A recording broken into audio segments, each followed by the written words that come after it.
Bem-vindos de volta.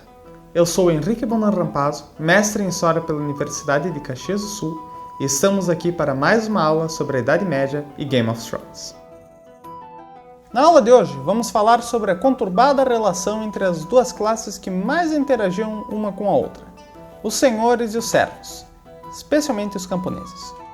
A relação entre as camadas nobres da sociedade e aquelas comuns sempre foi uma de dualidade.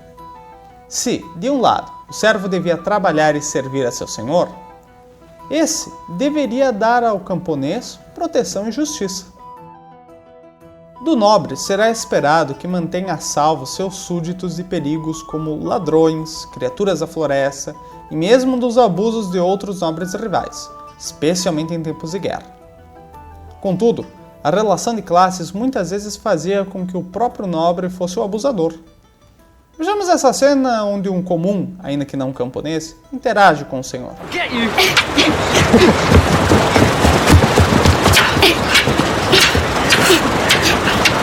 Arya! Ow! What are you doing here? Go away! Your sister. And who are you, boy? Micah, my lord. He's the butcher's boy. He's my friend. Butcher's boy who wants to be a knight, eh?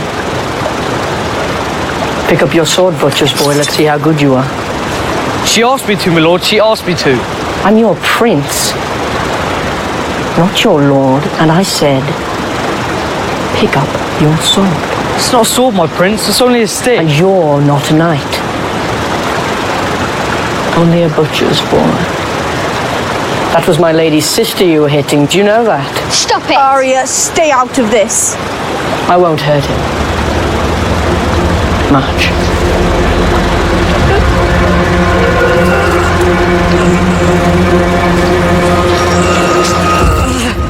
Vimos aqui como as relações de poder são rígidas no medievo.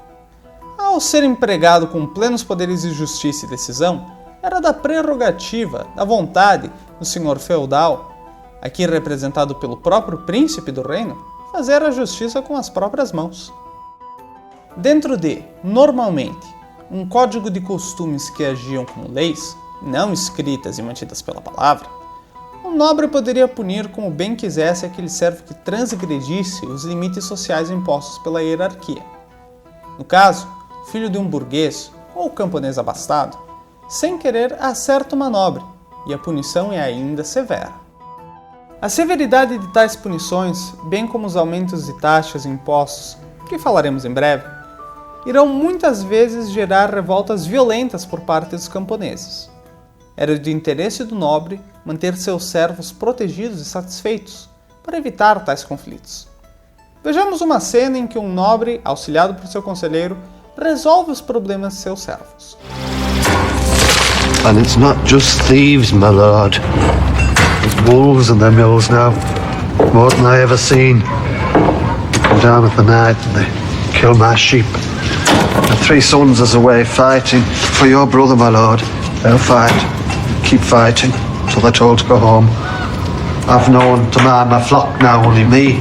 I can't keep watch all day and all night. You can send 2 orphan boys from Winterstown home with you to help watch over your flock. If you can give them room and board. My wife always prayed for more children. We look after them. Thank you, my lord. May the gods bless you and yours. Stop it! Na cena, o senhor feudal, um jovem garoto, como muitas vezes era o caso, visto que seu pai poderia ter morrido ou estar ausente, despende a justiça a um pastor, auxiliando-o na resolução de seu dilema. Mesmo assim, essa ação poderia, por vezes, ser taxada pela execução da justiça. Para ter a questão julgada formalmente em um tribunal presidido pelo nobre, o camponês muitas vezes deveria pagar uma alíquota em dinheiro ou, mais comumente, produtos. Além do trabalho nas reservas de terras senhoriais, bem como nas comunais e nas suas próprias, normalmente chamado de corveia, o camponês também tinha diversas obrigações feudais, semelhantes à taxa de justiça, para prestar para com seu senhor.